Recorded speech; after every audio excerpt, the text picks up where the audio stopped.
le plaisir et l'honneur, mon collègue le professeur Julien Klenner de l'Université de Liège et de Gand, ainsi que moi-même qui travaille à l'Université de Bruxelles, d'ouvrir ce colloque international Rencontre pour la paix, à l'initiative, puissions-nous gêner sa modestie, de Madame Campion, de Monsieur Campion, et placé sous le haut patronage de l'UNESCO et de la Commission européenne.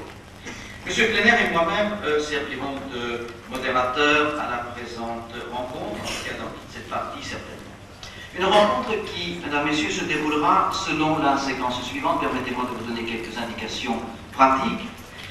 Parleront, et quelques justifications aussi, parleront d'abord les représentants du judaïsme, le Shabbat étant passé. Les Juifs sont ce matin libérés des défenses qui s'y attachent. Puis viendront les orateurs musulmans, dont le jour de repos est passé également. Les chrétiens retenus par les offices dominicaux parleront cet après-midi, ainsi que sœur Yajanati pour le ramadan. Les interdits de chacun auront été ainsi respectés, ainsi l'auront souhaité les organisateurs. Nous commencerons cependant par le docteur Zaki Badawi de l'Université Al-Azhar en Égypte, qui est requis de prendre l'avion bientôt, de nous quitter. Donc nous faisons déjà une entorse à l'ordre de passage, mais c'est le menu naturel de tous les colloques, et ceux qui fréquentent ces lieux le savent bien.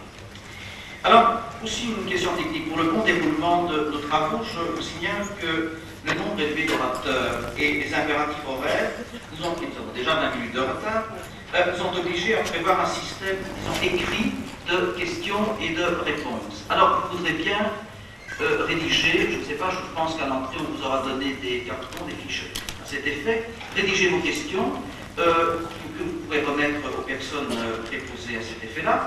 Et à la fin de la matinée, les modérateurs y auront choisi 2, 3 sujets de réflexion parmi les plus récurrents et poseront les questions que ces sujets impliquent aux orateurs. Il nous a semblé que c'était peut-être la façon la plus pratique de mener ces débats sans qu'il y ait trop de débordements horaires essentiels.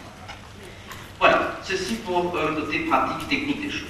Alors à présent, nous allons effectivement entrer dans le vif de nos activités, de cette rencontre, et nous allons ouvrir le colloque en demandant à Madame Rosa Guerrero, représentante de l'UNESCO, de prendre la parole. Ensuite, quoique ce ne soit pas prévu ici, mais nous nous en réjouissons beaucoup, le professeur Richard Kader de l'Université de Louvain vous fera également une courte adresse.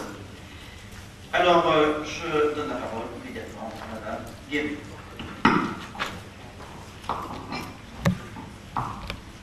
Mesdames et messieurs, ladies and gentlemen, c'est un honneur pour moi d'être présente parmi vous, représentante UNESCO, son directeur général, M. Federico Mayor de Saragossa, et plus spécialement la division des projets interculturels qui a octroyé son parrainage à cette rencontre dans le cadre du projet des routes de la foi. L'occasion m'est ainsi offerte de réitérer encore une fois l'attachement profond que l'UNESCO, depuis sa fondation, porte à la vie de l'esprit, inscrit dans son acte constitutif même. Que le guerre prenant naissance dans l'esprit des hommes, c'est dans l'esprit des hommes que doivent être élevées les défenses de la paix. Je tiens à saluer tout spécialement la ténacité et la persévérance de Madame Annélie Campion et de son association Ouverture, qui s'est donné pour but de nous réunir ici pour porter témoignage en notre foi dans un futur meilleur, empreint d'espérance et de paix à l'aube de l'an 2000. Nous sommes venus pas seulement pour partager nos expériences autour de cette table ronde, mais aussi se sentir solidaires face aux violences, aux crises de notre actualité, devant lesquelles nous nous sentons si désemparés. Ces rencontres au service de la paix sont, comme son nom l'indique, et auxquelles Annélie nous a si généreusement conviés, vient nous rappeler que chacun de nous, à l'intérieur de son champ d'action et de ses convictions, doit œuvrer pour la paix, être au service de celle-ci. Dans un monde pluriel, il est en effet essentiel de vivre ce qui nous unit, au-delà de nos différences, car dans l'adversité, dans les profonds moments de découragement, parfois dans la souffrance et le silence, nous partageons les mêmes valeurs éthiques, morales et spirituelles. Je ne peux que constater avec satisfaction que ces rencontres ont lieu en Belgique, ici à Bruxelles, dans un pays plurilingue, pluriethnique, profondément multiculturel, où diverses confessions se côtoient. Les sociétés dans lesquelles nous vivons sont à l'image de cette Belgique. C'est à la fois une source de richesse, mais aussi des tensions, des conflits, et parfois pour s'en préserver, on est tenté de recourir à l'enfermement, au repli identitaire, au chacun pour soi. Cependant, et c'est là aussi que la Belgique est devenue un exemple pour nous, parce que les tragédies s'abattent, on se découvre unis et on marche ensemble. Souvent, les moments douloureux ouvrent les voies inespérées au dialogue et à la solidarité, fournissant l'occasion de dépasser nos différences, je dirais nos indifférences, pour inventer des formes de vivre ensemble. Faire un pas vers l'autre, rien n'est plus difficile. C'est plus que tolérer l'autre, de coexister avec l'autre, de croiser dans les rues, partager avec lui juste un espace. C'est accepter que cet autre, tout en étant distinct, est un peu soi-même.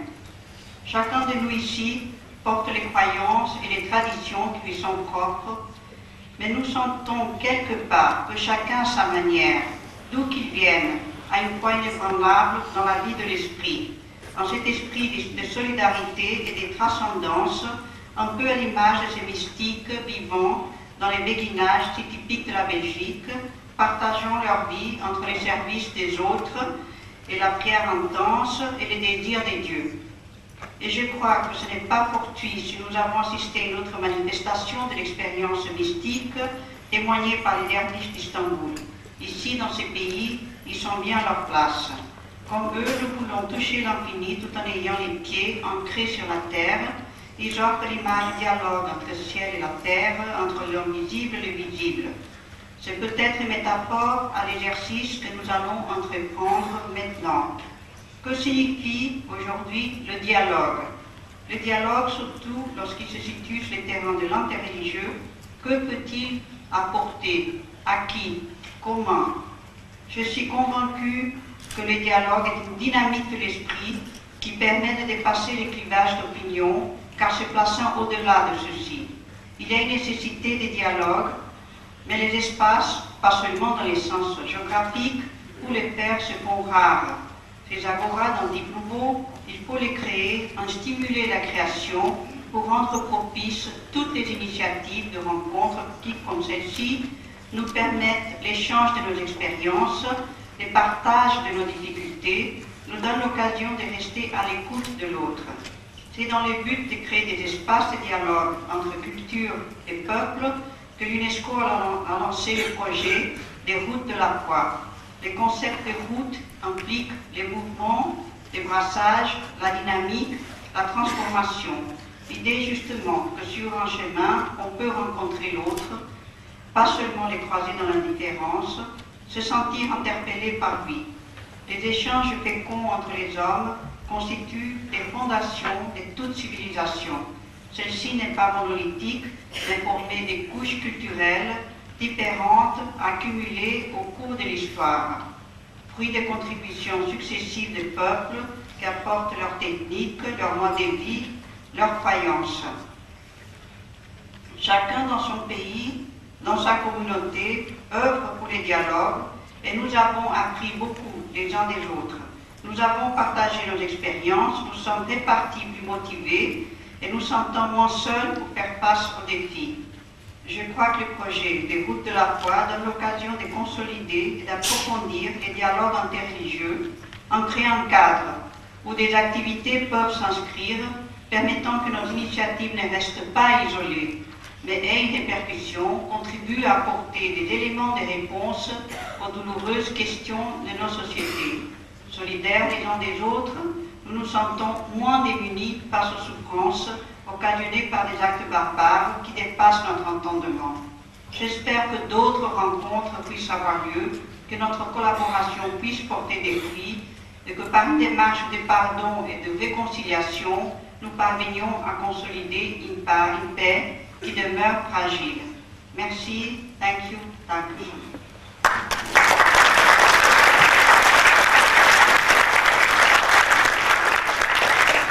Merci Madame Guerrero pour ce beau message d'encouragement aux démarches dont relève éminemment, je pense, la rencontre de ce matin. Je donne à présent la parole au professeur Bichar Abkader, qui est directeur du Centre d'études et de recherche sur le monde arabe contemporain à l'Université catholique de Louvain, qui a également souhaité, comme je vous le disais tout à l'heure, nous adresser quelques mots de circonstance. Je vous en prie, Monsieur Kader.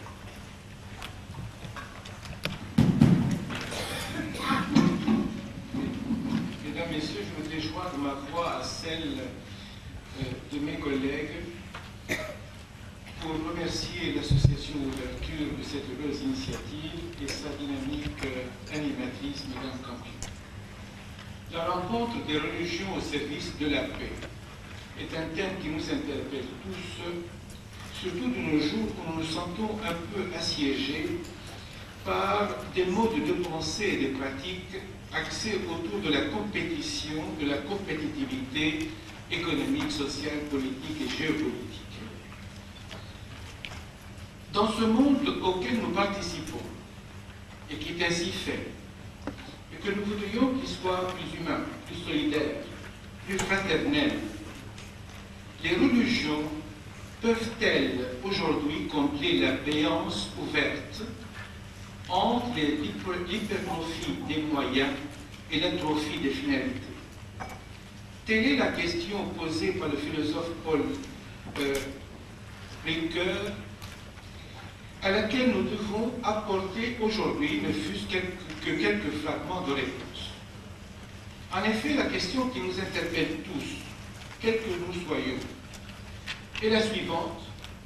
Comment les religions, qui par le passé, y compris le passé récent, se sont combattues parce que instrumentalisées par les politiques, comment peuvent-elles aujourd'hui promouvoir la coexistence, la cohabitation, la convivialité, le cocheminement? Comment les communautés des croyants peuvent-elles neutraliser en leur sein des groupuscules radicaux qui érigent la confrontation avec l'autre et l'apologie de soi en dogme absolu? En d'autres termes, sont-elles mûres aujourd'hui pour se libérer de ce narcissisme délirant qui semblait il y a quelque temps suggérer que le monde commence et finit par telle ou telle religion?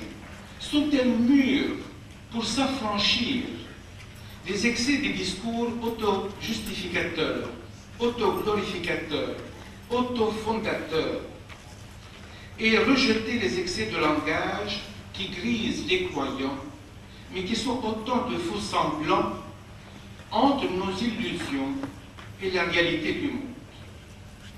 Or, le monde réel dans lequel nous vivons et dans lequel nous devons être des acteurs significatifs est un monde comparatif. Nous ne vivons pas dans un monde clos, hermétique, se suffisant à lui-même. Nous sommes donc sollicités par l'altérité, ne fût-ce que par les influences qu'elle nous fait subir à notre insu. Il faut donc risquer l'audace du saut et aller vers les autres, non pas pour les convertir ou les pervertir, mais pour communiquer avec eux, pour communier avec eux. Seule cette migration de l'esprit ouvert vers les autres nous permettra de retisser avec eux, et non pas contre eux, les fils d'un destin commun. Cette attitude ouverte, dialogante, en phase avec le réel et non pas en rupture avec lui, se situe aux antipodes des comportements frileux, des clivages irrémédiables, des idéologies des camps, eux et nous, Orient, Occident, Islam, chrétienté, christianisme, judaïsme, idéologie des camps qui vient de connaître un renouveau avec les thèses dangereuses d'un Samuel Huntington qui considère que depuis la fin de la bipolarité, le monde a besoin presque d'un ennemi de remplacement à l'Union soviétique, et dans ce cas-ci, ce serait l'islam. Attitude extrêmement dangereuse. L'ouverture à l'autre n'est pas une menace à l'identité. Au contraire, elle la consolide, elle la renforce, elle la rend plus confiante. Une identité qui ne se sent jamais agressée et qui n'a pas besoin, n'éprouve pas le besoin de s'entourer de murailles, de cordons sanitaires pour se protéger. Les peuples qui se grisent de slogans du genre « L'autre c'est Satan »,« Mon droit est le meilleur »,« Ma vérité est supérieure », eh bien, ne font que recourir à des sédatifs qui plongent davantage dans le sommeil dogmatique. J'ai énoncé ici très brièvement les maîtres mots qui doivent nous guider dans notre journée de réflexion. Rencontre, dialogue, ouverture à l'altérité. Notre pensée ne peut pas rester à l'abri des grands chocs de l'histoire et des recompositions géopolitiques et géoéconomiques en cours. Mais cela ne va pas signifier qu'on doive assister en spectateur à ce qui se déroule sous nos yeux. Subir les événements. Nous devons au contraire développer une capacité à réagir, à modifier le cours des événements, pas simplement par la seule action humanitaire, quelque bonne qu'elle soit, qui ne fait que recoudre ce qui a été décousu, et de secourir les laissés pour compte de l'utopie ultralibérale, déchaînée et déshumanisante. Mais surtout, notre contribution consistera à fabriquer du sens, à donner un supplément d'âme à un monde dont la seule quête de l'argent dessèche et désenchante. Cette rencontre des religions resterait sans objectif s'il se limitait à des récitations de versets, rappelant les principes généreux de la tolérance. Elle doit aller au-delà pour affirmer le principe de l'appartenance multiple, qui constitue un mode de compréhension pédagogique irremplaçable de l'égalité et de l'unité dans la différence. Dans cet esprit, on peut dire que chacun est responsable de l'humanité de l'autre, et que personne ne peut se sentir libre quand l'autre ne l'est pas. Cette notion d'appartenance multiple comporte des implications politiques, en ce sens qu'elle renvoie à une responsabilité critique de chacun face aux problèmes de notre temps. Aucune exception culturelle ne peut être invoquée contre les droits de l'homme et ne doit justifier l'atteinte aux droits de l'homme et aux droits des gens ou l'approbation ou de la domination et de l'asservissement d'un peuple par un autre. Pour terminer, permettez-moi, moi qui suis un homme frontière, à la lisière de plusieurs cultures, palestinien d'origine, arabe jusqu'à la moelle, chrétien, imprégné de culture musulmane et de culture occidentale et belge d'adoption, de dire combien la Palestine, terre de prophètes et berceau des religions, interpelle vos consciences en tant que vous soyez chrétien, juif, musulman, hindi ou autre. Elle vous met au pied du mur. Vous devez, par le dialogue, faire en sorte que ce pays redevienne le lieu de symbiose, de rayonnement, de création, au lieu d'être un espace d'identité déchirée et de blessures payantes. C'est notre responsabilité collective que ce bout de géographie qui a une si longue histoire puisse un jour redevenir un pont qui nous unit et non pas un fossé qui nous sépare. Je vous remercie.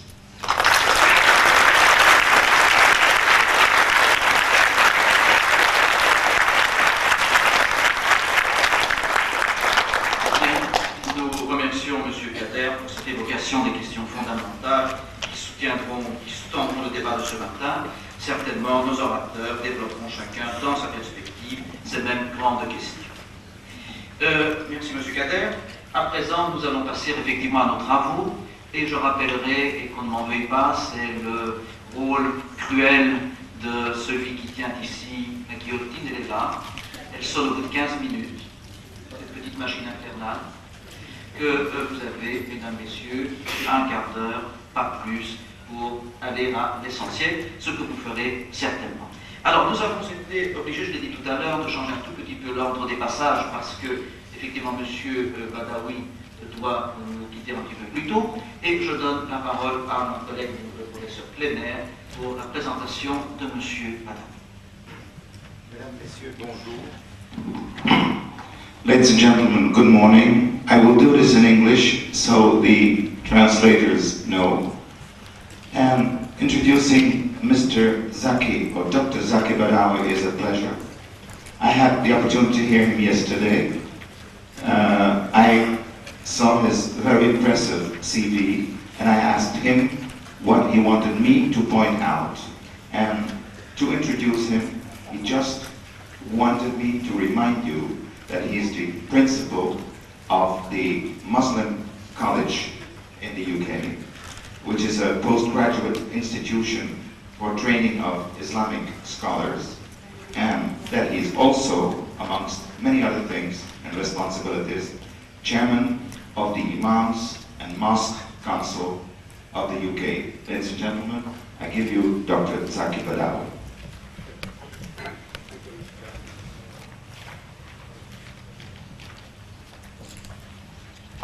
بسم الله الرحمن الرحيم الحمد لله رب العالمين والصلاة والسلام على أشرف الأنبياء والمرسلين.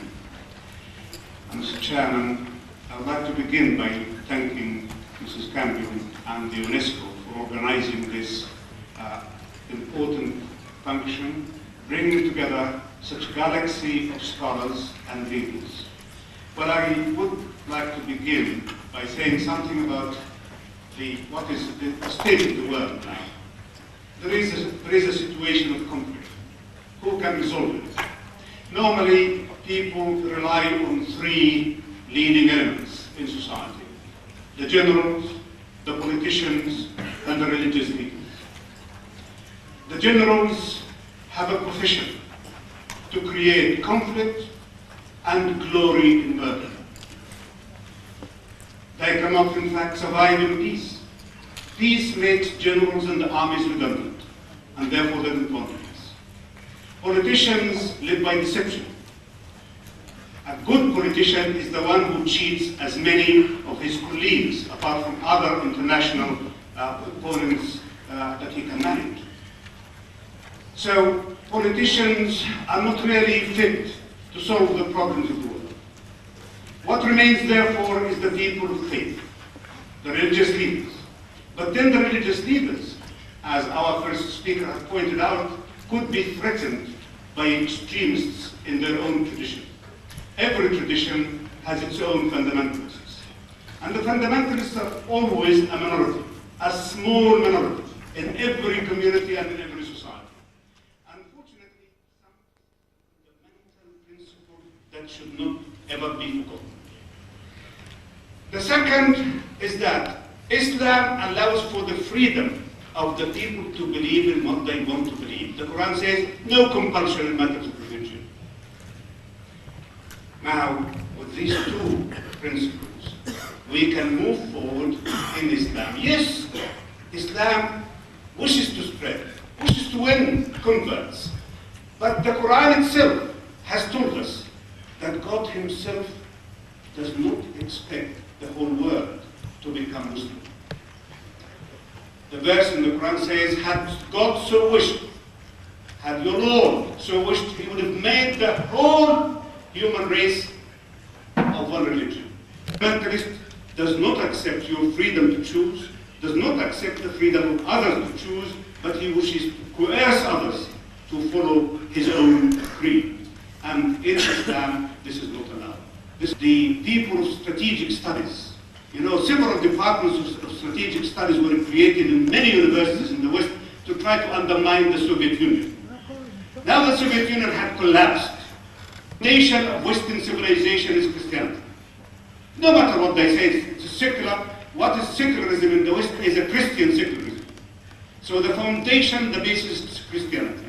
Islam and Christianity still, we all came under the influence of Greek civilization. Since the days of Alexander, the whole area of the Middle East became inflicted, or rather affected, by there was Christians, Muslims, and Jews worked together, lived together very happily.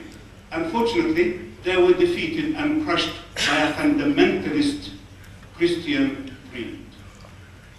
Now, the spirit of cooperation, the spirit of brotherhood, again, are we to allow some people to deny the very ethical principle of the value of the human being? Saying that the enemy is of the same race, or of the same group, or of the same species as you. You know, the Crusaders, when they invaded the Middle East, they used to capture their children and cook them and eat them. Their right and their dignity and their humanity. Let people of religion stand firmly against the generals, against the politicians, and against the fundamentalists, and create a world.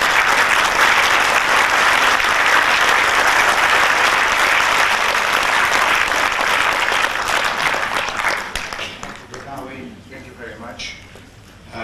We wish you. Je rends la parole à mon cher ami et collègue Thomas Joly. Voilà, merci M. Kleiner. Nous allons à présent reprendre l'excellent exposé de M. Badawi, l'ordre prévu, en l'occurrence par les interventions des représentants du judaïsme. Et d'abord, M. Émile Moiti, qui nous vient de France. M. Moiti, un très long cursus, impressionnant cursus que j'ai sous les yeux. Nous en dirons certainement l'essentiel, à savoir que M. Moiti est un ancien élève de l'École polytechnique de Paris, né à Miliana, Algérie, en 1932. Ses engagements dans les échanges interreligieux sont nombreux. Il est engagé notamment depuis une vingtaine d'années dans les dialogues et les échanges interreligieux qui concernent les trois religions monothéistes, la fraternité d'Abraham. Il est actif dans les amitiés judéo-chrétiennes de France, membre du comité directeur d'ailleurs depuis 1992 et membre de la World Conference of Religion and Peace. Et ses participations sont nombreuses à différentes rencontres interreligieuses, notamment la rencontre d'Assise. J'ai le plaisir maintenant de donner la parole à M. Moiti, qui est aussi, je voudrais le préciser, l'auteur d'un livre important, intéressant et touchant et tout à fait dans le fil de nos entretiens de ce matin, intitulé Abraham, et qui est une œuvre finalement à trois mains, de trois religions. Voilà, je vous en prie.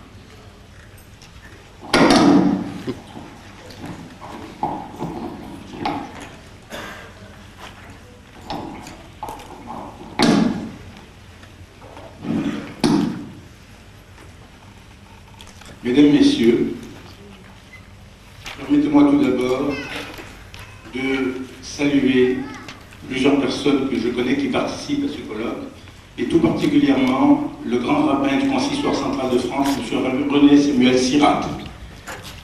Il est très important, je ne suis pas un homme de religion, je suis ingénieur de formation, et je vais expliquer dans un moment pourquoi je me suis intéressé au dialogue interreligieux.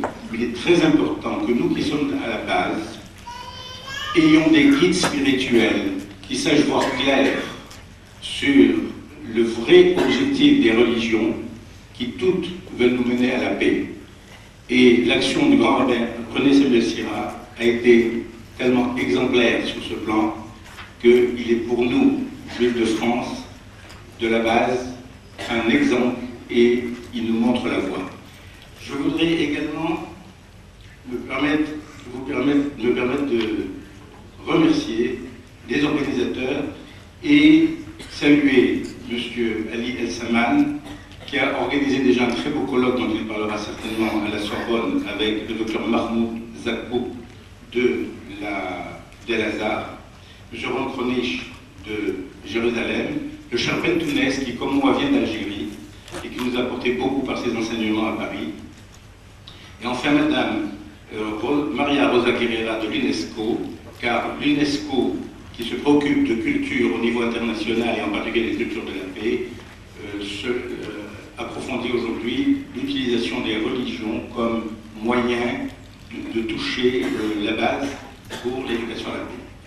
Si je me suis engagé dans le dialogue interreligieux, c'est parti de deux observations. J'ai voyagé dans le monde entier pour construire des usines, et c'était à l'époque de la guerre froide, et j'étais déchiré en moi-même de voir le déchirement du monde, en groupe toujours opposés, risquant un jour peut-être de faire éclater ce monde et de faire qu'il n'existe plus. Et deuxièmement, et je rends ici hommage à mon épouse, ici présente, j'ai redécouvert tardivement, vers l'âge de 30 ans, ce que les religions peuvent contenir de sagesse. Et j'ai redécouvert en particulier ma religion juive que j'ai approfondie à partir de l'âge de 30 ans. Ceci m'a conduit à une réflexion sur comment participer à une réconciliation, une réunification de l'humanité dans la communion, comme l'a rappelé il y a un instant le docteur Khader. Car c'est ça le but des religions, c'est de rédimer, je dirais, pour parler symboliquement, la faute de Babel qui a conduit l'humanité à l'éclatement, et de retrouver, comme le diraient si bien les chrétiens, le corps unique de l'humanité au service de Dieu. Voilà un peu quelle est notre ligne directrice. Alors comment y arriver? Il est certain, et là je rendrai hommage au professeur David Siskind qui est ici présent, que c'est vrai que par une démarche laïque, on peut aussi redécouvrir les valeurs humaines, car aimer Dieu, c'est aimer les hommes, et tout ce qui touche aux hommes peut nous conduire également à Dieu. Et j'admire l'action des laïcs. Je voudrais dire d'ailleurs au passage au professeur Badawi que la laïcité n'est pas seulement chrétienne. Moi je la trouve dans l'islam, je la trouve dans le judaïsme. La laïcité, comme on l'a dit hier déjà à la suite d'une intervention, c'est une attitude qui permet l'égalité à ses enfants, garçons et filles. Banim de Beito. Beito, ce sont les femmes. Donc n'oublions pas le rôle des femmes qui est absolument à égalité avec le rôle des hommes. Enseigner quoi? Les voies de Dieu. Et finalement, les voies de Dieu sont très simples. Il y a deux mots en hébreu qui disent ce que c'est. Mishpat, Tzedaka. Mishpat, c'est l'état de droit. C'est-à-dire que nos conflits doivent être réglés par des tribunaux, une loi égale pour tous et des juges aussi indépendants que possible, qui sont inspirés par Dieu. Donc, Mishpat, le droit, Tzedaka, c'est la justice sociale qui implique la solidarité, car, et la solidarité concrète. Certains traduisent ce mot Tzedaka par charité, mais le mot charité est incomplet parce que la Tzedaka, c'est la charité obligatoire. Tout à l'heure, nous avons parlé de la responsabilité, ce qui conduit à la joie. Donc, c'est finalement très simple de suivre les voies de Dieu. Ce que je voudrais dire, c'est qu'il y a donc cette dimension individuelle qui part de l'homme, et Abraham a donné l'exemple pour nous, les monothéistes. Et alors, je voudrais terminer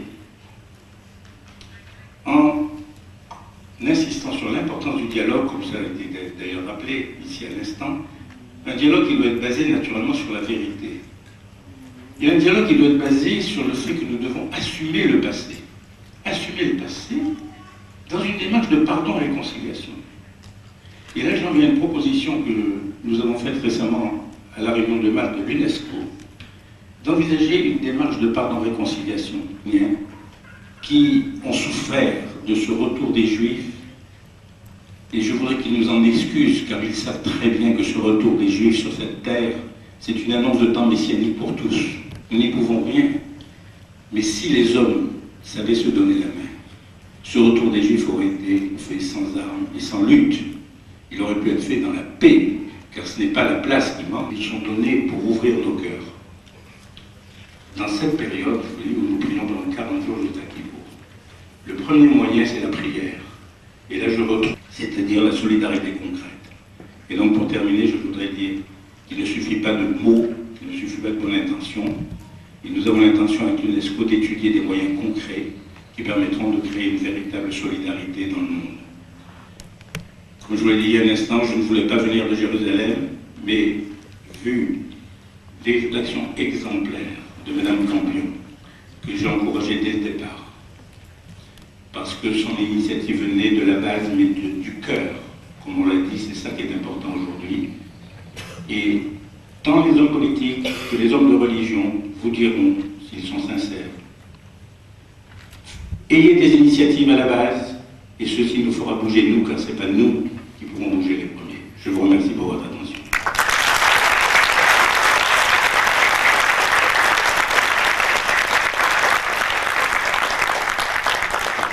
Bien reçu, cher monsieur Moiti. Merci vraiment de cet exposé empreint de sensibilité. Je vous dis ce que j'ai ressenti en écoutant monsieur Moiti, de sensibilité combinant si bien, à mes yeux, et je pense que ça aurait été partagé, le philosophique et le religieux au service d'une vision du monde que j'ai ressentie chez vous à la fois prophétique et pragmatique. Les deux ne s'excluent pas, bien sûr. Alors, merci beaucoup. Et je donne la parole maintenant à M. Glenner pour introduire le rabbin Lionel Blue.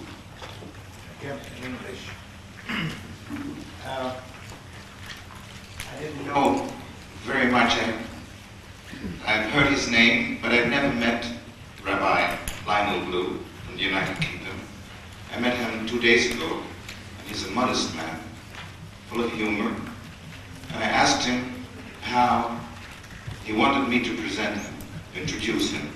And he said, tell everybody that I'm just a lecturer, a writer, and a broadcaster. And tell them also that I'm a member of the Jewish establishment who has non-establishment opinions. Ladies and gentlemen, I give you Rabbi Lionel Blue.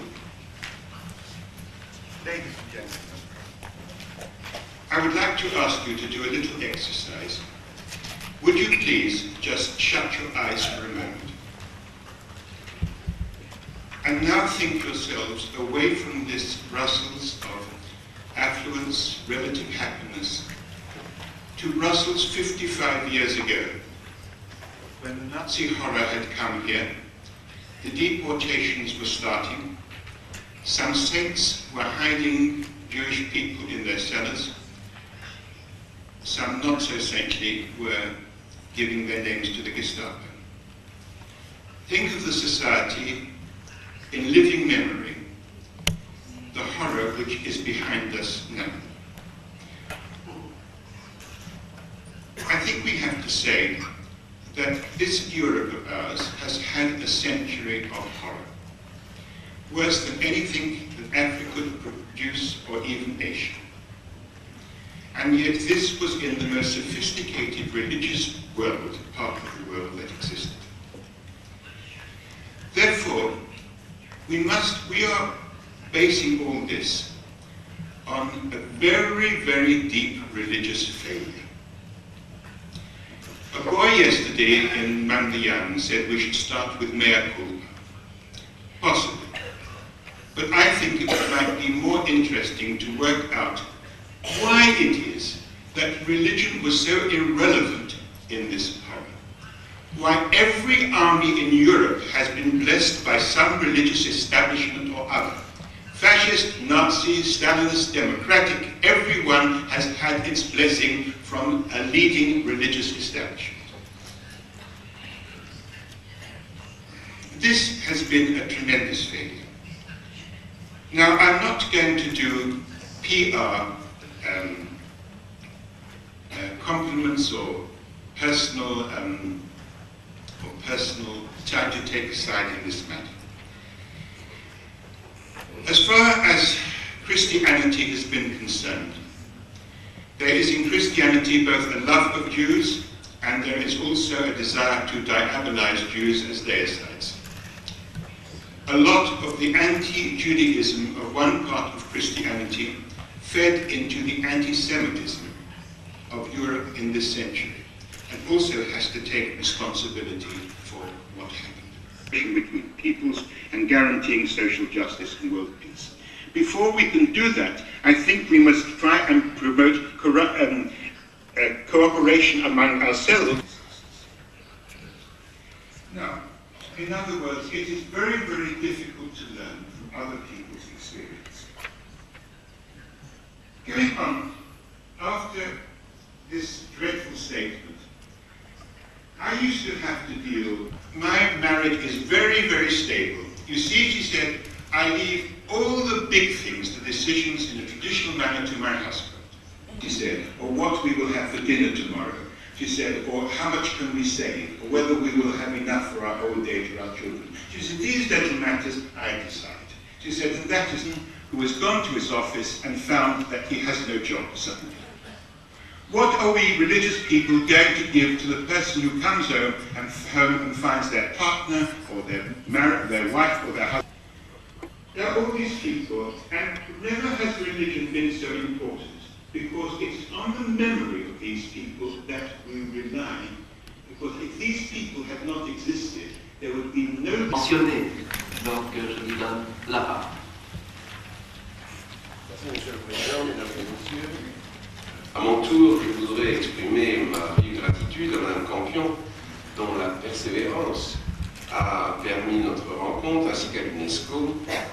Et j'ai intitulé ma brève communication « Les traditions religieuses, facteurs d'harmonie ». Mesdames et messieurs, il peut paraître paradoxal, en cette fin de siècle et à l'aube du 4e millénaire de la fondation de la Jérusalem monothéiste par le roi David, loin du Seigneur, de voir dans les religions du livre un facteur d'harmonie. Partout, en Europe et dans le monde, les hommes de religion se font les porte-voix de ce que René Girard, dans un livre important, a appelé la violence du sacré. Le drame de l'ex-Yougoslavie, qui a ensanglanté notre continent et interpellé gravement les consciences religieuses, est la preuve de la responsabilité de ceux qui auraient pu et donc auraient dû empêcher l'horreur de revenir 50 ans après la Shoah, 70 ans après le Goulag, et ainsi traumatiser notre foi et ébranler nos certitudes. Il convient toujours de balayer devant sa porte afin d'inciter nos amis à faire de même.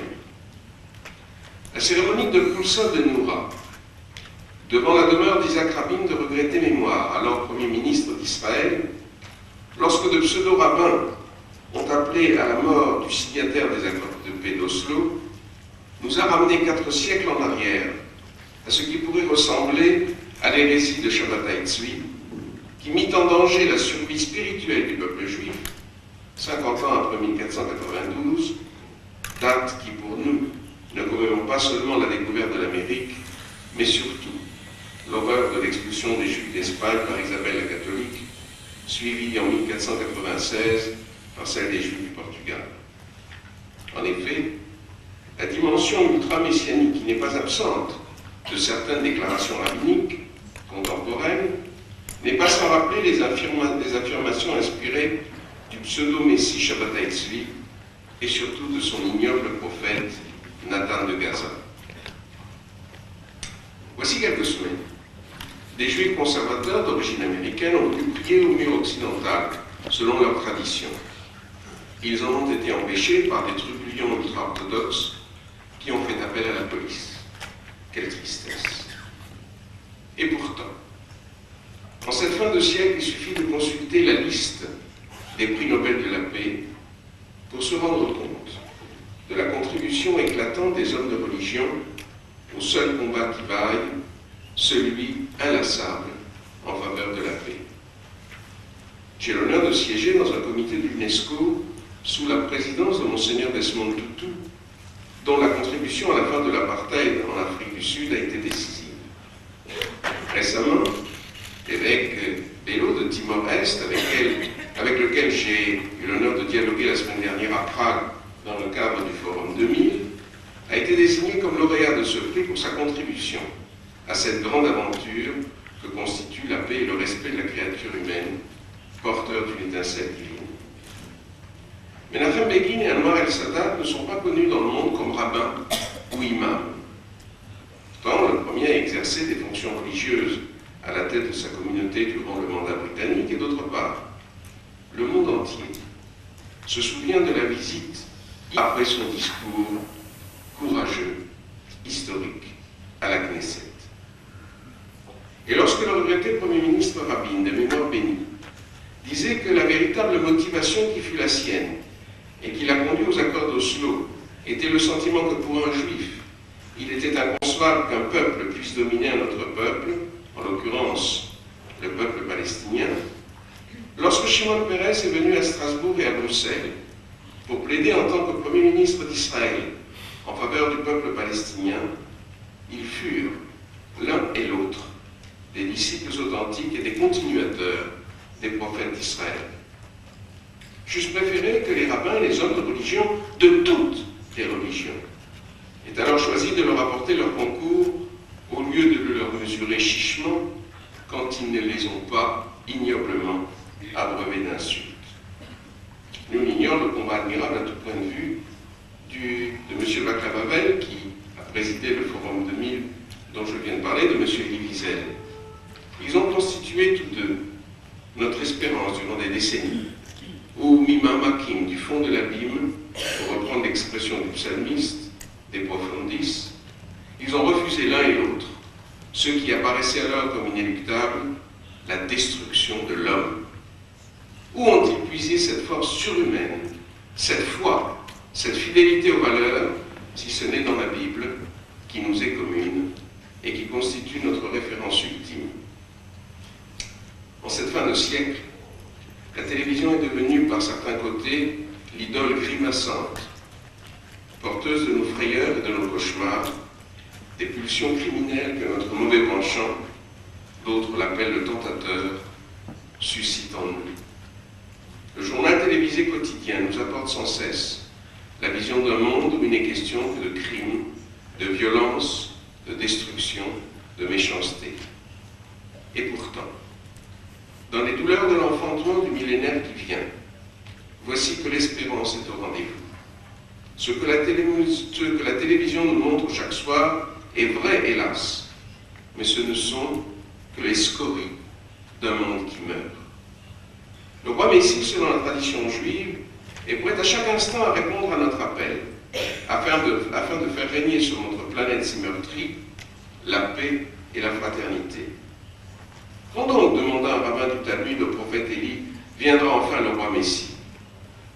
Et le prophète inspiré de répondre, aujourd'hui, si vous le voulez. Voilà l'espérance qui surgit pour l'humanité entière, du fond des siècles et du summum de la souffrance subie sur cette terre d'Europe. Auschwitz, le goulag ne sont pas loin de nous, ni dans l'espace, ni dans le temps. Et voici qu'un État contemporain, revenu sur le devant de l'histoire après 19 siècles d'absence, qui se donne des lois fondamentales qui lui tiennent lieu de constitution, promulgue le 31 juillet 1980 la loi du fondement de la justice. Avec votre permission, je voudrais en citer l'article 1er. Lorsque la Cour se trouvera en présence d'un problème juridique qui ne peut trouver de réponse formulée dans une loi, ni dans une jurisprudence antérieure, ou encore dans un jugement permettant de trancher en fonction de l'analogie de situation, elle se basera, pour rendre sa sentence, sur les principes fondamentaux de la tradition d'Israël que constituent la liberté, la justice, la droiture et la paix. Combien d'autres États ont gravé, comme l'État d'Israël, ces principes sur le fronton de leurs édifices? Dans un mois à peine, les Juifs ont célébré partout dans le monde la fête des cabanes, Sukkot. Si dans le calendrier juif, la fête de Pâques symbolise le passé, la sortie d'Égypte, l'émergence du fond de la servitude d'un peuple libre qui va dialoguer avec Dieu face à face, si la Pentecôte, la fête des semaines, 50 jours après, a pour thème l'éternel présent, le don de la Torah sur le mont Sinaï au peuple prêtre de l'humanité qui a librement accepté la loi divine, je cite, « Tout ce que Dieu dira, nous le ferons et nous l'entendrons », rappelant que Sukkot est la seule fête dont la Bible, et rappelons que Shavuot, la fête de la Pentecôte, est la seule fête dont la Bible omet d'indiquer la date, car elle est le bonheur de chaque jour. En revanche, la fête de Sukkot, les cabanes, suit immédiatement les fêtes austères du Nouvel An et de Kippour, au cours desquelles le croyant s'est repenti de ses fautes et a obtenu le pardon du Père miséricordieux et plein de tendresse pour ses créatures. Cette fête préfigure l'avenir. Lorsque le temple de Jérusalem existait, le peuple juif offrait durant Sukkot 70 sacrifices afin d'obtenir le pardon et la bénédiction pour les 70 nations qui composent symboliquement l'humanité. Cette humanité qui, selon le prophète Zacharie, viendra en masse célébrer Sukkot à Jérusalem. 5 milliards d'hommes à Jérusalem, il faut être fou ou inspiré comme un prophète de Dieu pour oser imaginer pareil événement. Ainsi donc, le mois prochain, chaque juif, comme ses ancêtres l'ont fait depuis des millénaires, quittera sa maison durant cette fête pour vivre durant 7 jours. Monsieur le grand rabbin, merci pour ces belles réflexions qui ont, et encore une fois je vous livre ce que moi j'en ai ressenti, qui ont ramené, comme l'a fait d'ailleurs M. Moine, la religion à sa place essentielle, là où elle doit être, sur terre, au quotidien, parmi les hommes, comme la Torah, n'est-ce pas, vous savez, infiniment mieux encore que nous, qui n'est plus au ciel, mais qui est parmi les hommes, ce qui est au plus. Alors je donne maintenant la parole à M. Klenner, qui, à son tour, maintenant introduira M. Ron Kronich, le rabbin Ron Kronich, d'Israël. Next speaker indeed is Dr. Ron Kronich, who serves as a director of the Interreligious Coordinating Council in Israel. He is, as you heard, a noted rabbi. He's an educator, an author, a lecturer, and a speaker. He was trained at Brandeis University, the Hebrew Union College, and obtained his doctorate in philosophy and history of education at the Harvard Graduate School. He has widely written in a variety of journals and newspapers on topics relating to Jewish religion, Jewish politics, Jewish education, culture, and so on. And he also edited a book of essays entitled Towards the 21st Century Judaism and the Jewish People in Israel and America. He wrote that book in honor of his father, the late Rabbi Leon Kronich of blessed memory. Ladies and gentlemen, I give you Rabbi Ron Kronich. I stand up only for a moment to show you my tie, in case you can't see it. I showed it yesterday to the young people, and I want everybody to know that this tie comes from the Save the Children Foundation, and on the back of it is the name of a child, Risa, age 10, for whom we wish peace on earth. And here on the top you see the sun shining. Now I will sit down.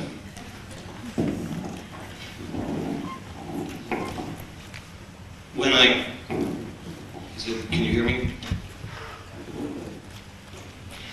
When I looked at the tie this morning, I remembered that my father, who was a rabbi for 50 years, passed away a year and a half ago, used to always say in his synagogue, which was called Beth Shalom, the house of peace, even on a rainy day when it was cloudy outside, that the sun is shining and that it's a beautiful day.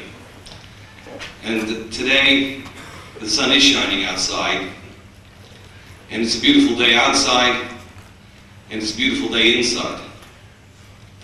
And it's a great honor and privilege to be here with representatives of religious traditions from around the world, Jews, Christians, Muslims, Buddhists, to share together in this remarkable day and this weekend, thanks to the good work of Madame and Monsieur Campion and to all the organizers. The goal of this conference, promoting peace, is very close to my heart and my life's work. That's why I'm so happy to be here with you. The basic question being raised today: how can the religious traditions contribute toward promoting cooperation between people and guaranteeing social justice and world peace? This is indeed a question we are asked to relate to, and I think it's a good question, a central question, one that I believe all religious people and religious leaders should be asking themselves now more than ever before in the world in which we live. It is at the same time, I suggest, a simple and a complicated question. We share, after all, a common ground through the concept of imitatio Dei, in Hebrew, B'Tselem Elohim Nivra Ha'adam. Humankind was created in the image of God. This certainly is fundamental, at least to the three monotheistic faiths, Judaism, Christianity, and Islam. So it seems simple. We are all children of one God. We are all created in the divine image. That is part of our daily prayers in the Jewish tradition. Sim Shalom Tova Uvracha Chen V'Chesed V'Rachamim. The translator does not have to translate it. My friend will read it in French afterwards. Sim Shalom Tova Uvracha Chen V'Chesed V'Rachamim Aleinu V'Al Kol Yisrael Amecha. Barchenu Avinu Kulanu Ke'achad Ba'or Panecha. Ki Ba'or Panecha Natata Lanu Adonai Eloheinu Torat Chayim V'Ahavat Chesed U'Tzedakah Uvracha V'Rachamim V'Chayim B'Shalom. V'tov Be'enecha Levarech Et Amcha Yisrael B'chol Eit U'B'chol Sha'ah B'Shlomach Ve'et Kol Ha'amim.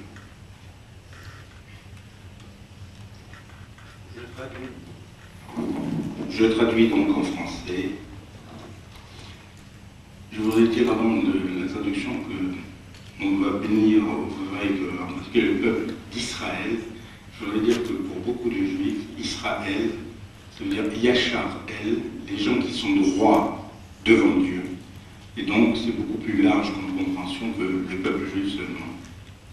C'est toute l'humanité.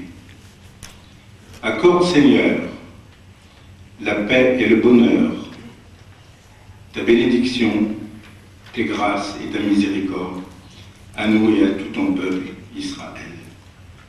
Bénis-nous tous, ô notre Père, par la lumière de ta face, car c'est au moyen de cette lumière, ô mon Dieu, que tu nous as inspiré l'amour de la vertu et du bien, que tu nous as gratifié de ta bénédiction et de ta miséricorde, de la vie et de la paix.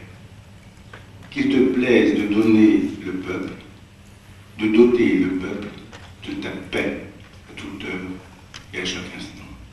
Amen.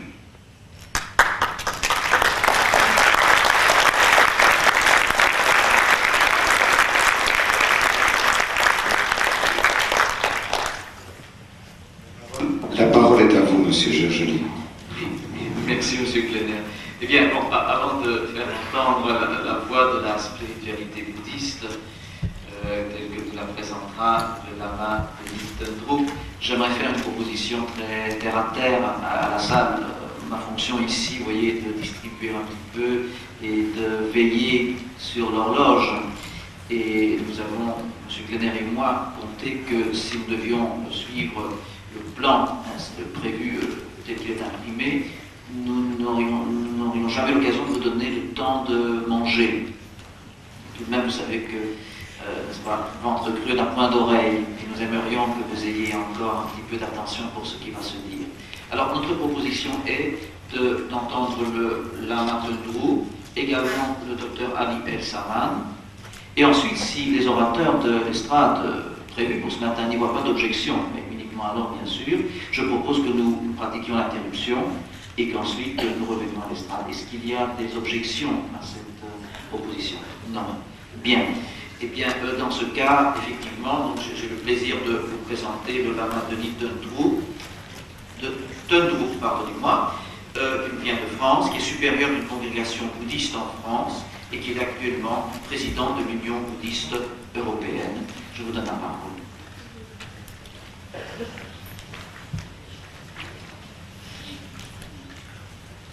Bien d'abord, je voudrais exprimer ma joie que nous soyons ici réunis, je dirais, frères et sœurs, et remercier tous ceux qui ont rendu cela possible, les organisateurs en particulier.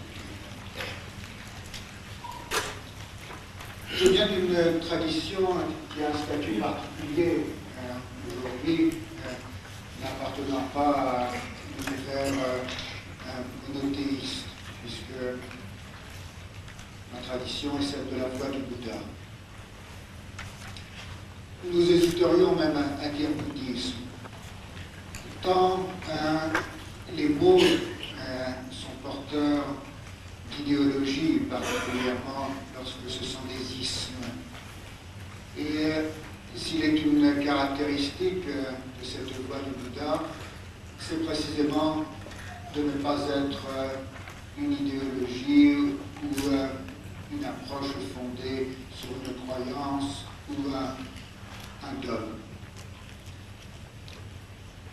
La question qui nous est aujourd'hui posée est en quoi, comment les traditions religieuses peuvent-elles contribuer à promouvoir la coopération entre les peuples. Il y a de cela maintenant 3 mois, nous avons organisé, lors de la visite en France de Sa Sainteté le Dalai Lama, une rencontre que nous avions intitulée « Unité dans la diversité ». Et c'est au cours de ce thème que je voudrais dire quelques mots, car il me semble central par rapport à notre propos.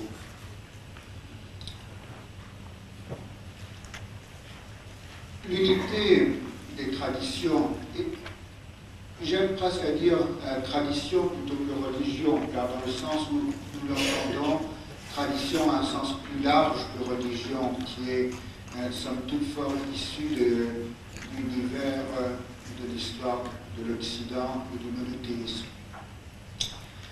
L'unité des traditions peut se trouver, nous semble-t-il, dans leur promotion de valeurs universelles. L'amour, la tolérance, la patience, la solidarité. Et dans ce que l'on peut, et de plus en plus le font aujourd'hui, appeler une éthique universelle. Et là, nous pouvons nous rencontrer extérieurement. Et pas seulement. Il nous semble qu'il y a aussi une convergence profonde, car au cœur de toutes les traditions, il est une expérience qui, dans sa nature, dépasse les formes, les noms et les concepts qui servent à en rendre compte. J'entendais tout à l'heure parler de l'éternel présent. C'est un terme que nous utilisons comme bouddhistes. La présence intemporelle, la présence absolue, l'intelligence en soi. Tous ces noms qui, dans les traditions diverses, réfèrent à ce qui les dépasse comme expérience transcendante ou immanente, est au cœur de toutes les traditions. Donc, cette unité est double, dans cette convergence fondamentale et dans le partage et la promotion de valeurs et d'une éthique universelle. Il me semble que nous pouvons, représentants de différentes traditions, contribuer de façon active aujourd'hui en montrant cela, en essayant de le faire savoir, de le faire partager.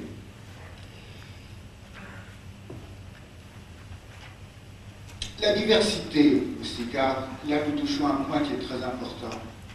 Il ne s'agit pas du tout de construire une sorte de religion mondiale, une sorte de syncrétisme, de faire un melting pot. La diversité est une richesse. Elle correspond à l'incorporation de ce message, de cette réalité, dans ce qu'elle a d'intemporel, dans différentes matrices socio-culturelles, socio-linguistiques. De même que la biodiversité est une richesse de la vie, la tradition-diversité, la diversité des traditions est une richesse de l'humanité qu'il est important, il nous semble, de préserver et d'entretenir. Et même que les grandes traditions essayent, dans la mesure où elles le peuvent, de concourir à la préservation des petites, que les traditions mondiales puissent aller jusqu'à préserver les traditions primordiales, ancestrales. Et là, nous dépassons le cadre du bouddhisme.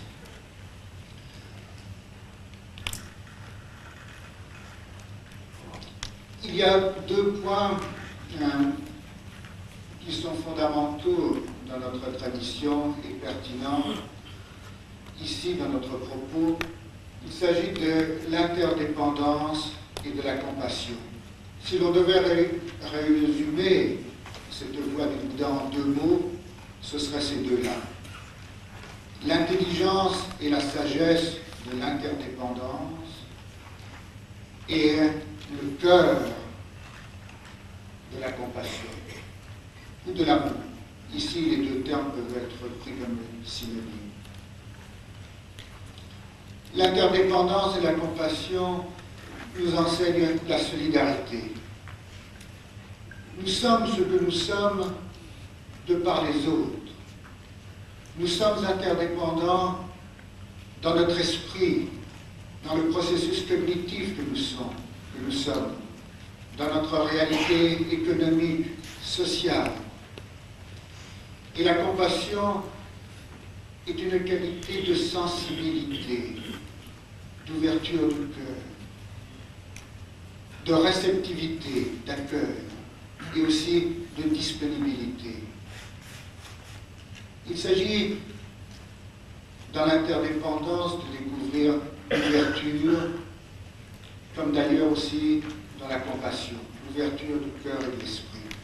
Et ce sont ces valeurs qui amènent, me semble-t-il, une solidarité réelle que nous pouvons essayer de contribuer à promouvoir.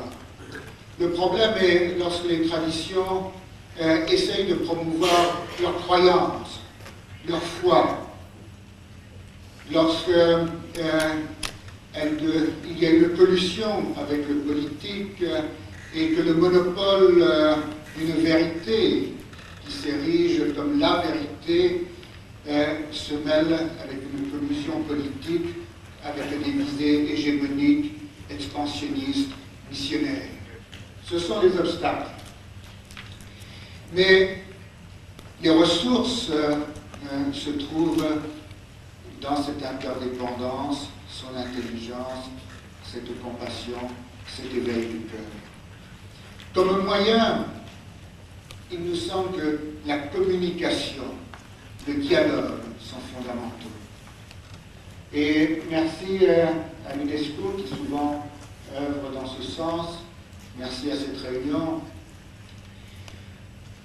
Le Dalai Lama dit souvent, si les grands de ce monde pouvaient certaines fois se rencontrer en rencontre privée, entre amis, non pas avec un agenda serré, mais pour être ensemble, fraternellement, amicalement, de façon conviviale, pour se reconnaître dans une même motivation, une même aspiration du cœur au bonheur, qui est celle que tous, qui que nous soyons, nous portons, humains et même non humains. Bien, nous le faisons d'une certaine façon ici, entre hommes de tradition, et je pense que même par-delà les discours, si nous pouvions plus souvent, et surtout les grands responsables, avoir des rencontres fraternelles, conviviales.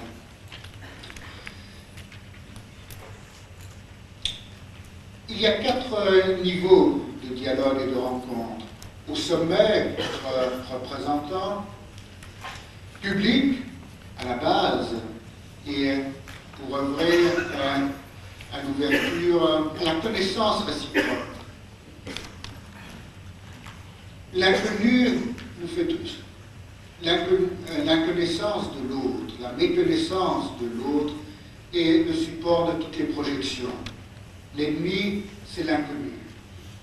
Et donc, la communication permet de mieux se connaître et ainsi de mieux s'aimer. L'idée de pèlerinage dans les lieux traditionnels des uns et des autres, qui a déjà été évoquée, est aussi quelque chose d'important. Nous-mêmes, nous organisons avec des amis chrétiens, musulmans, nous espérons bientôt juifs et bouddhistes, des pèlerinages intertraditionnels. Et c'est aussi un facteur de rencontre important. Communication aujourd'hui aussi dans les moyens modernes.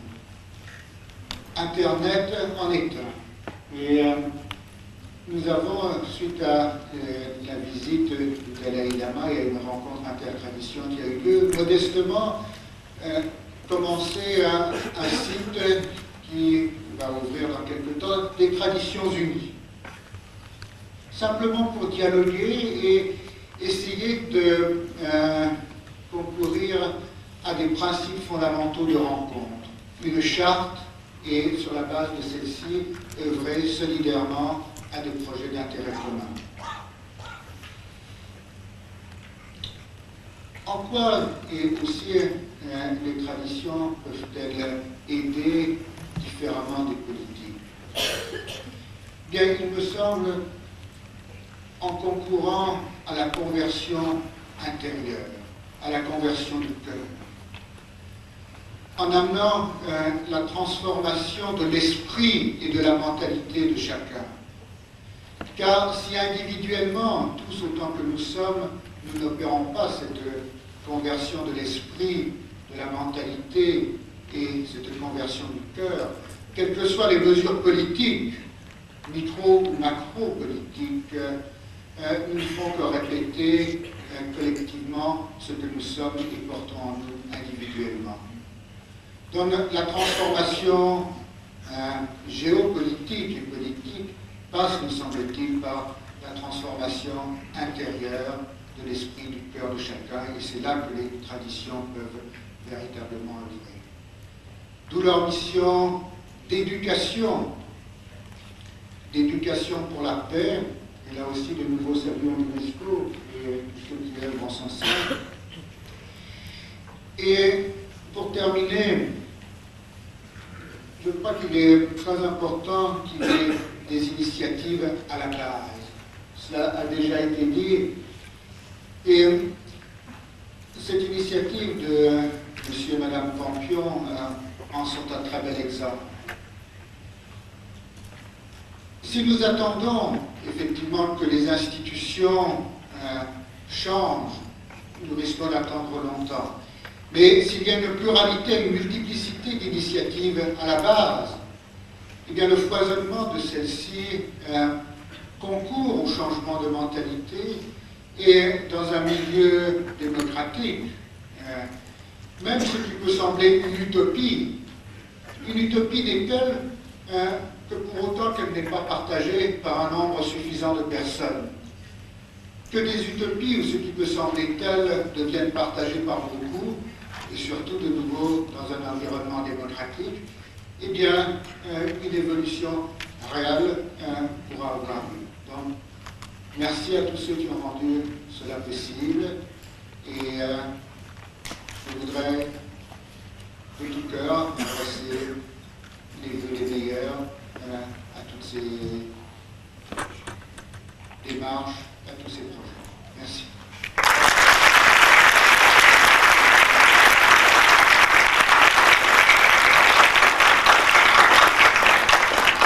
Alors, merci au Lama de Drog pour ce bel exposé, si proche lui aussi de l'homme, un exposé que j'oserais appeler, si mon propos ne vous paraît pas trop téméraire, je dirais, un magnifique exposé de tzedaka bouddhiste.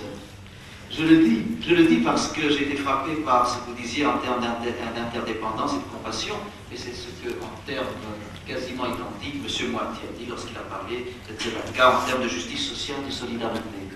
Et voilà un point de convergence que nous en dégagerons d'autres aujourd'hui qui doivent être remarqués. Alors, merci beaucoup. Nous donnons maintenant la parole au docteur Ali El-Sama, qui donc parlera en français. Le docteur Ali El-Sama, qui vient d'Égypte, est président de l'Union internationale pour le dialogue judéo-islamo-chrétien et l'éducation de la paix. Il est président de la commission du dialogue et des relations islamiques internationales du Conseil supérieur islamique d'Égypte, et il est également, et c'est fort important, membre du comité de liaison Al-Azhar Vatican. Je vous donne la parole, Monsieur El-Sama. Merci. Je suis très conscient de la nécessité d'abréger, parce qu'effectivement, lorsqu'on a faim, on demande de l'effort d'écouter et de suivre un texte, c'est un peu difficile. Donc, par réalisme, je vais essayer d'abréger pour aller à l'essentiel.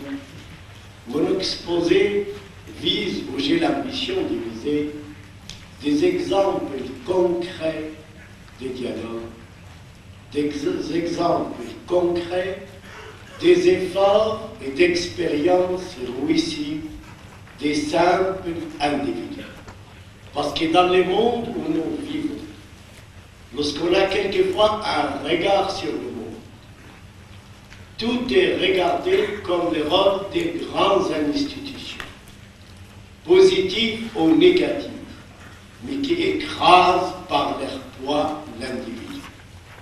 Et d'un autre côté, un regard aussi qui vise à voir le complot partout. Quelques-uns sont vrais, quelquefois sont imaginaires. Ceux qui regardent au Moyen-Orient ont répété pendant des années, lorsqu'on regarde la complexité du problème, on répète par exemple le mot les lobbies juifs. Qu'est-ce qu'il y a derrière? Et si on a regardé les lobbies comme un ensemble d'individus, on connaît David comme un être, Cohen comme un être. Il faut juger et apprécier David et Cohen en tant que tel, et de ne pas imaginer tout le temps qu'il y a la systématisation qui écrase l'individu.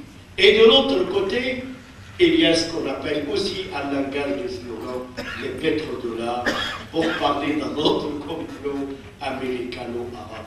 Tout ça nous ramène à dire non. Il faut qu'on ait un regard ferme sur le monde, de dire non, les valeurs de l'individu n'est pas mort, on a tous, en tant qu'individu, des responsabilités à exercer et croire à la puissance des multiplicateurs lorsque 100 individus deviennent 1000 individus, deviennent 1 million d'individus, ils sont capables de faire tant de choses. Et pourquoi rester dans l'abstrait lorsqu'on a des modèles simples devant nous? Allons vers des modèles de base. Même s'il est contre, Mme Campion a l'idée de parler d'elle. Il y a un an, nous sommes tous là pour répondre à l'invitation d'une dame qui s'appelle Mme Campion. Il y a un an et demi, aucun de nous n'a jamais entendu parler. Une simple mère tranquille, qui a sa responsabilité familiale tout à fait. Et toute cette richesse, sans être flatteur à cette table, sont tous là pour répondre à une invitation. Mais derrière ça, il y a des efforts inlassables d'un homme. Une autre, qui est comme par hasard une dame. La dame, les femmes, sont pour moi les matières premières excellentes des dialogues.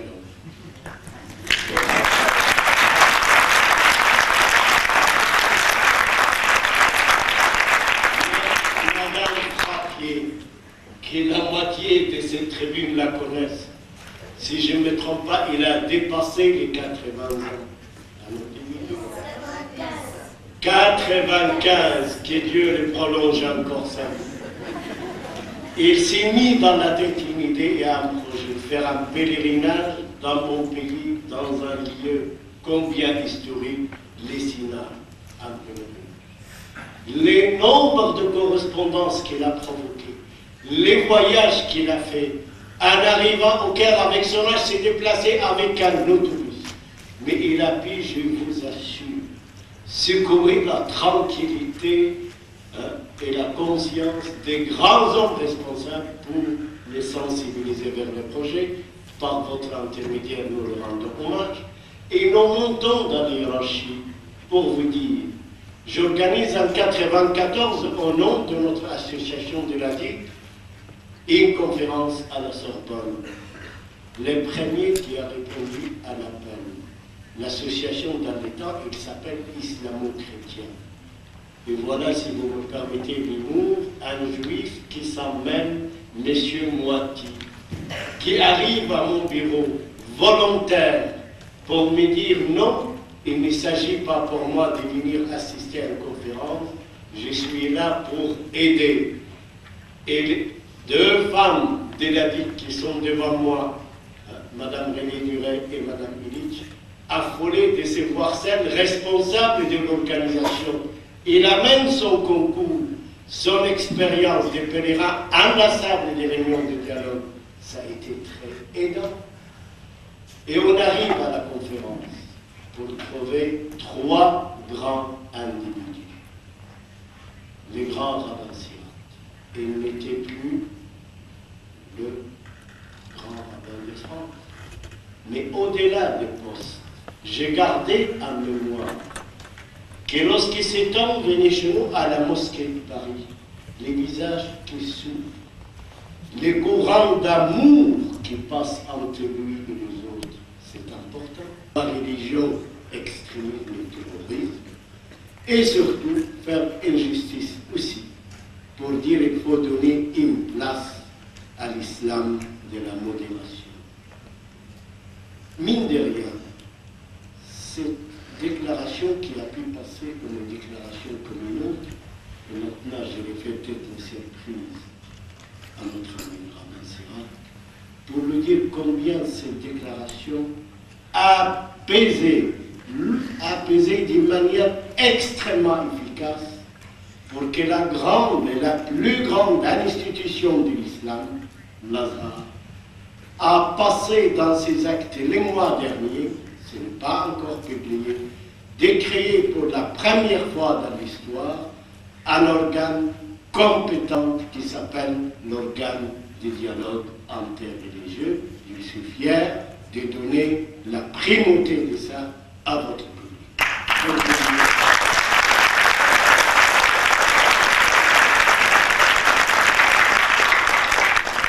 Monsieur Samad, merci pour l'exposé, dont j'ai retenu surtout qu'il se centrait sur des témoignages de fraternité interconfessionnelle, je dirais même mieux peut-être transconfessionnelle, et c'est cela qui est évidemment extraordinaire. Interconfessionnel, ça se conçoit encore, mais au-delà, transconfessionnel, au-delà des frontières, c'est bien sûr. Sûrement. Que je sois honnête de suggérer à la fin de cette réunion que de là sort quelque chose qui reste dans le mémoire des êtres.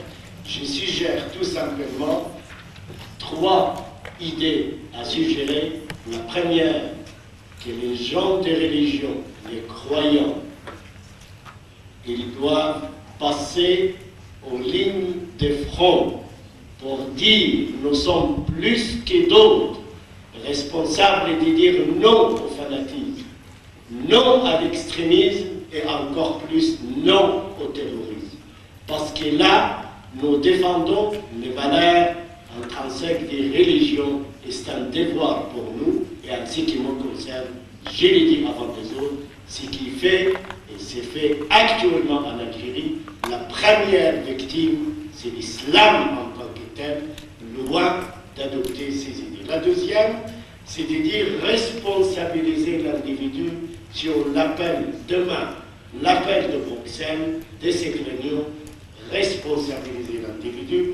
La troisième, par réalisme, aller pour dire quel programme sur programme pour attirer les jeunes, le rendre adepte pour le dialogue, Parce qu'ici, c'est trop tard pour nous d'avoir l'âge et le temps de corriger tous les mal actuels. Au moins, sauvons les gages de l'avenir, donc la jeunesse. La dernière idée, c'est de s'adresser, par le même appel de Bruxelles, à toutes les associations qui font acte et devoir de dialogue, de dire travailler ensemble, sans chacun, c'est bien, mais s'il y a le minimum de coordination, les autres, lorsqu'ils l'entendent, ils entendent une voix plus forte. Merci beaucoup.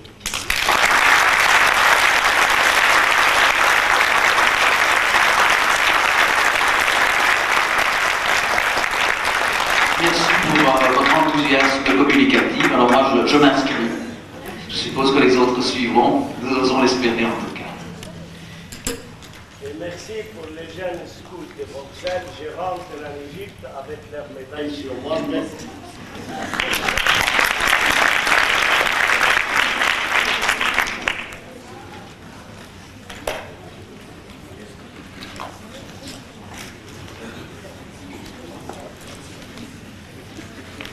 Ne me quittez pas. Nous réorganisons. C'est notre côté poétique. Je vous rassure, pas de repas, ne sais pas bien. Bien.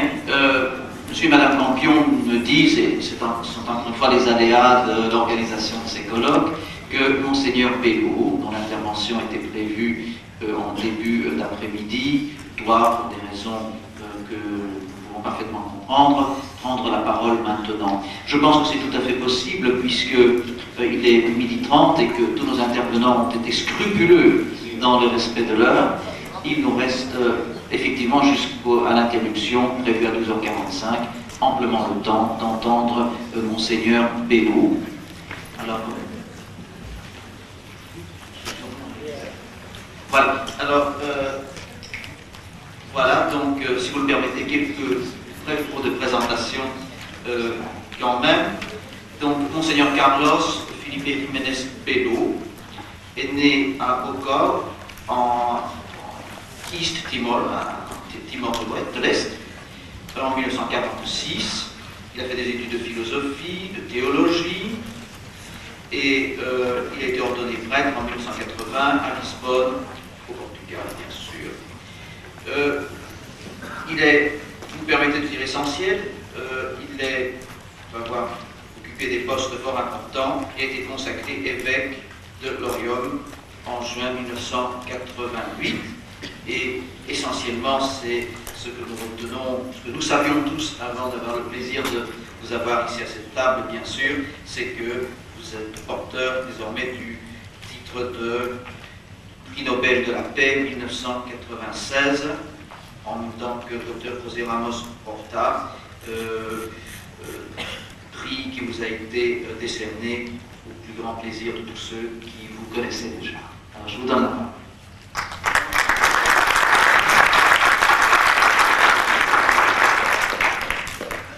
Maybe among the entrepreneurs, I am from the farthest land. I come from East Timor, 20,000 miles from Brussels. I thank you and thank Madame and Monsieur Campion for inviting me. I will speak about two key ideas. The first about the dialogue among the religions, among the people, to promote the peace. And the second about the religious values and hope for the third millennium to construct the peace among the people, among the religions in this world. Christians make up only about 2% of the population of Asia. If we omit the Philippines, the only Asian country with Catholic majority, then the percentage becomes far smaller. The Christian people are only, to serious grace, a very tiny minority in the midst of the sea of humanity with a different religion and convictions. Although their number is small, the Christian people are still called to play an important role as east or south of Asian society. This can be carried out. If the small group doesn't become a ghetto, but rather a spiritual movement in dialogue with others. First, dialogue with the local culture, so that the life of faith truly takes root in the spirit and image of Asia within a diversity of culture. This inculturation is a major problem which will continue to change the church and other religions in the future in our continent in Asia. Second, dialogue with other religions. Dialogue at the doctrinal level continues to be very difficult. However, perhaps this is not the most important aspect. We should have this dialogue with the poor from the Locus Theologicus, revealing the Holy One. Can we still recognize this face? Fourth, dialogue with nature to make ourselves realize once again that nature is not one object, according to the understanding of modernism, but rather a living environment where we shape ourselves in relation to all other creatures. In this way, we hear in a new way the message of a paradise, that mankind is responsible for all God's creation. In this dialogue, the churches in East Timor and Indonesia and Asia in general can celebrate their identity as a church which is truly rooted in the world itself. Together with the faithful of other religions, they are prepared to contribute something which is valued by humanity. Do we hear the Lord's call, and are we brave enough to receive our task with the context of our present-day history to the threshold of the new millennium? Now the second point is about the religious values and hope to promote the peace and reconciliation among the religions. All historical religions today summon to realize together a platform of solidarity, justice and protection of what is created and of peace which the world urgently needs. In our era of secularizations, these religions can prove to the world with the witness of their life and action fundamental principles, essential tasks which could be summarized as follows. First of all, the love of God is the guarantee for loving our neighbor truly and constantly. Religious movements are factors and promoters of peace in the world. Errors of the past were committed by men not because they were religious, but because they were influenced by false religiosity. Religion is not an alternative to human values, but by its very nature is a complement that is mutually related to human values at the service of man and woman actually. Man does not live by bread alone, but by the meaning of life, and no scientific undertaking can ever offer such meaning. Search for religious meaning is especially today when the strong emphasis on the how of existence leads man to discover the why of his existence. The heart of man yesterday and always is characterized by a restlessness to seek the absolute, which is expressed in the longing for the total order. Therefore, God is not nothing invented, but someone who is present. He does not alienate, but promotes life and commits man to his progress and history. These values guarantee credibility. The historical religion with which accompany us in our journey at the beginning of their millennium have a fundamental role in the world of today, which is characterized by the materialism of science without conscience and by a conscience that is centered only on itself. In the face of the religion of technicalism or of the idolatry of means, more than just counterbalancing its ends, These religions offer the service of revealing the folly of man in his adoration of the golden calf. It is a first-class service, which is both cultural and historical in nature. To amongst these expressions, we declare that they serve humankind, but in truth elevate the human being. Not to minimize progress, but to evaluate its center, which is man. When we propose a religion of ends and not a religion of means, when we propose the adoration of the ultimate end of everything and of every and which is God. With this religion, we value the dignity of life.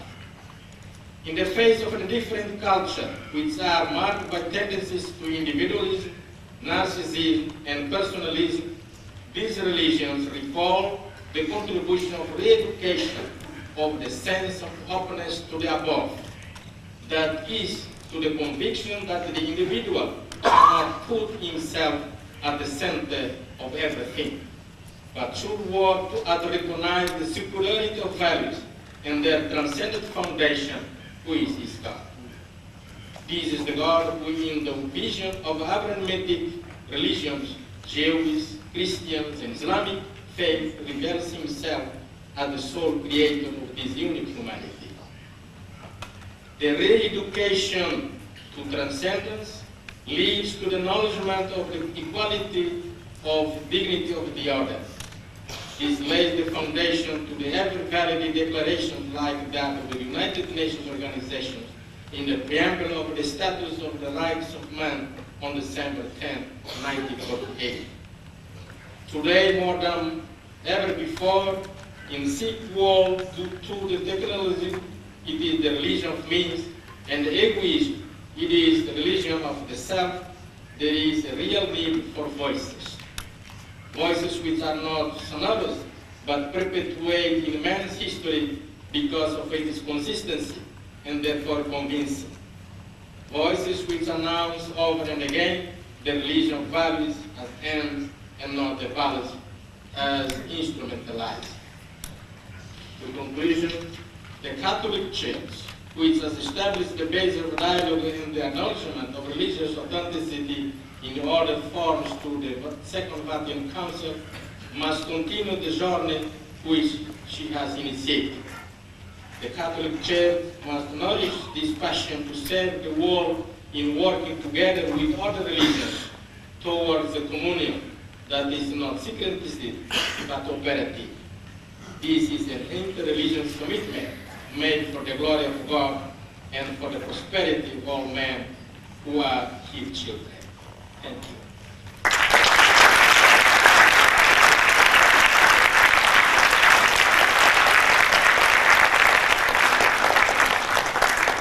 Monseigneur Bello, merci pour ce bel exposé, très riche, très difficile de trouver le fil conducteur principal. Donc une fois de plus, pour la troisième fois aujourd'hui, je crois, je vous dis ce que moi j'en ai retiré d'abord. C'est un discours, je crois, qui pousse à dépasser les méfiances traditionnelles entre appartenants d'une religion et de l'autre. Et surtout, j'ai apprécié que vous ayez mis en évidence le rôle fondamental des religions à l'aube du troisième millénaire, des religions qui doivent promouvoir la valeur principale, qui est celle de la vie. Et je crois qu'effectivement, la promotion de la vie, le respect de la vie qui prime sur toutes les autres considérations, est la base minimale, mais déjà fondamentale, d'un accord possible entre les religions. Je ne pense pas qu'il y ait sur l'estrade qui que ce soit qui puisse me contredire à ce sujet. Merci.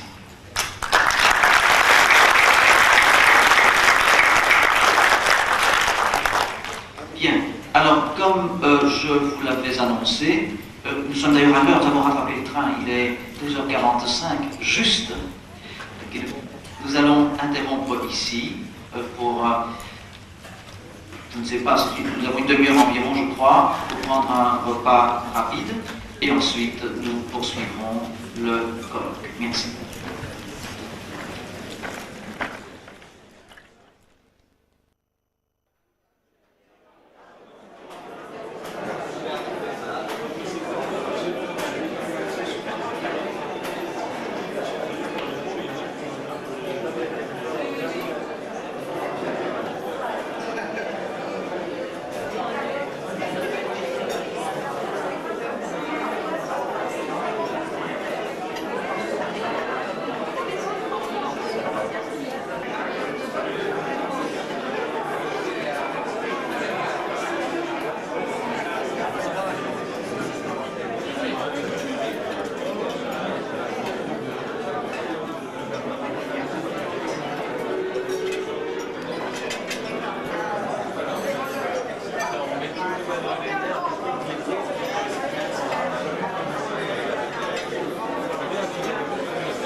Mesdames et messieurs, j'ai le plaisir de vous saluer. Mon nom est Michel Campion. Je suis l'époux de Madame Campion et je ne suis que son homme dans tout ce qui est arrivé pendant ces 2 jours. Je voudrais remercier l'UNESCO de son aide, de son soutien. La Commission européenne nous a également aidés un tant soit peu financièrement. Je voudrais aussi remercier Lisbeth Knox-Peeble et son mari et toute son armée de légions angéliques conducteurs qui ont baladé, été chercher à l'aérodrome les intervenants et qui vont les reconduire. Je voudrais surtout et principalement remercier tous les intervenants qui sont ici présents, qui sont venus appeler simplement par un effort de bonne volonté, qui ont répondu oui, qui sont venus de pays d'un petit peu partout et qui sont là pour répondre à vos questions, à nos questions et qui ont dit simplement oui, je viens.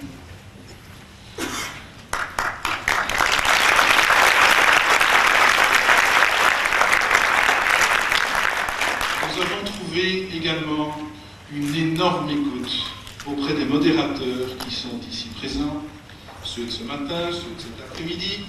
Il y a, et je me donnerai, je dirais, une petite astérix à M. Julien Kléner pour qu'il me pardonne d'avoir chatouillé si souvent son amour-propre ces derniers jours.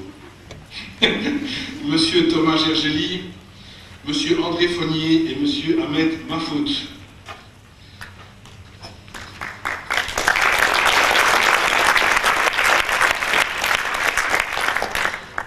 dédicace également un énorme merci à ceux qui, dans des cabines là-bas en haut, vous transmettre la parole dans différentes langues et qui passent gratuitement leur dimanche à vous aider et à vous transmettre la bonne parole de ceux qui viennent de vous.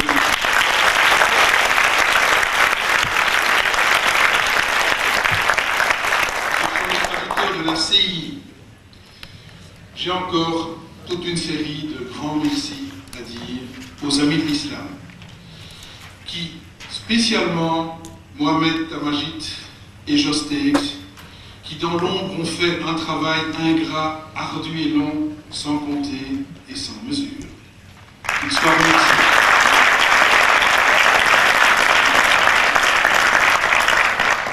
Marie-Thérèse Lefebvre et ses amis de la communauté turque, Monsieur Olo, dont l'aide nous a été parachutée en dernière minute et qui fut prépondérante pour ces derniers jours. Je remercierai également l'imprimeur Snook et Ducajou qui nous ont imprimé les catalogues gratuitement.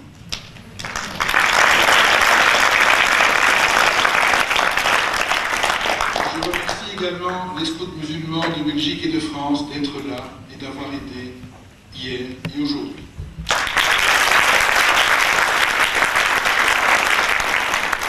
Je remercie tout particulièrement le Lama Karta et Franz Burgeberg pour leur soutien moral et à la limite physique quand nous étions très épuisés.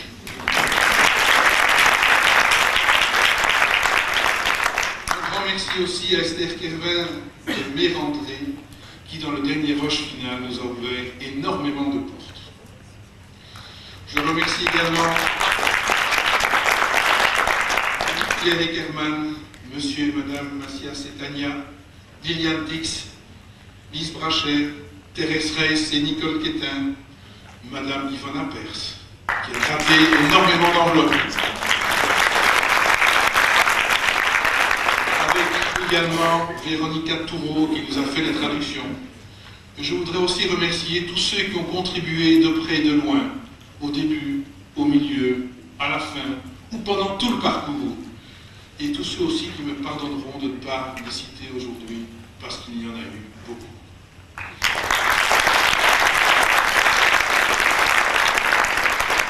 Tout ce que je peux vous dire, c'est que tout cet événement, nous avons eu le sentiment qu'il était dans la lumière et qu'une force quelque part irrésistible donnait cette impulsion d'avancer.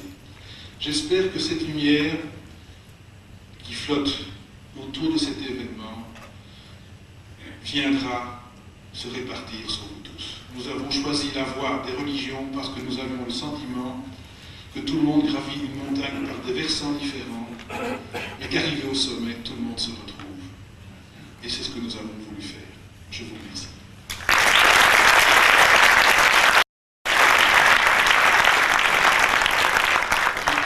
Encore au niveau de l'organisation, quelqu'un me reproche que nous n'avons pas donné à manger, aussi peu soit-il.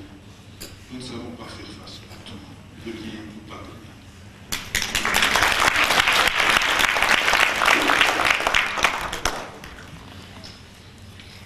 Monsieur Fournier. Eh bien, mesdames, messieurs, nous allons sans tarder entrer dans le programme de cet après-midi. Monsieur Mafout, que vous connaissez déjà, et moi-même, nous serons les modérateurs. Nous prendrons la difficile succession de M. Virginie ce matin. Micro. Est-ce que ça va mieux? Oui. Bien. Alors, je vous disais que nous allons sans tarder rentrer dans le programme de cet après-midi. Monsieur le professeur Mafout et moi-même, nous serons vos modérateurs. Nous essaierons de prendre la difficile succession de monsieur Sergeli ce matin. Médiateur est peut-être d'ailleurs un grand mot, plutôt des intermédiaires que nous serons entre les différents intervenants et la salle. Quelques mots d'organisation de l'après-midi. Pendant que les intervenants nous feront part de leur message, je vous rappelle que vous pouvez poser des questions et que vous avez reçu des formulaires pour ce faire. Les questions sont uniquement écrites. Ces formulaires, vous pouvez les remettre aux scouts qui se trouvent dans la salle. Lorsque les intervenants auront terminé, nous laisserons la place aux questions.